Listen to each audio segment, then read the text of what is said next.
ఈరోజు ఏదో సెలవు దొరికింది పడుకుందామని అనుకుంటే నాకన్నా బద్ధకంగా ఉంది నా భార్య. నాకు ఇప్పుడు వండే మూడ్ లేదు, నువ్వే నా కోసం ఏదైనా వండి పెట్టు అని అడిగింది.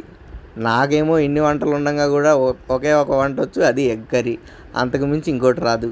సరేలే చేద్దాంలే అని తన హెల్ప్ తీసుకొని, ఎలా మనకు 500 సబ్స్క్రైబర్లు ఉన్నారు కదా, వాళ్ళ కోసం మనం ఒక మంచి వీడియో చేద్దాము అని చెప్పాను. సో కిందకి దబాదబా పరిగెట్టుకొని వెళ్ళి గుడ్లు తెచ్చి ఎగ్ కర్రీ చేయడం మొదలుపెట్టాను. అది ఎలా ఉందో తిని టేస్ట్ చేసి చెప్పమ్మా అంటే, ఎలా నువ్వే చేసావు కదా, నువ్వే తిని నువ్వే చెప్పు అని చెప్పింది. నేనే తిన్నాను, తిని చాలా బాగుందని చెప్పాను. ఆ తర్వాత తనకెట్టాను, తను చాలా బాగుంది అని మొత్తం తినేసింది. సో లాస్ట్కి మాకు ఈవినింగ్కి కూడా లేకుండా మొత్తం ఒకేసారి మధ్యాహ్నంకే అయిపోయింది. ఇలా ఈరోజు మీకోసం వంట వీడియో చేసాము, చూడండి. నచ్చితే ఫాలో కొట్టండి, కుదిరితే సబ్స్క్రైబ్ కూడా చేసుకోండి. ఇలా మరిన్ని వీడియోస్ మీకు చేస్తుంటాను.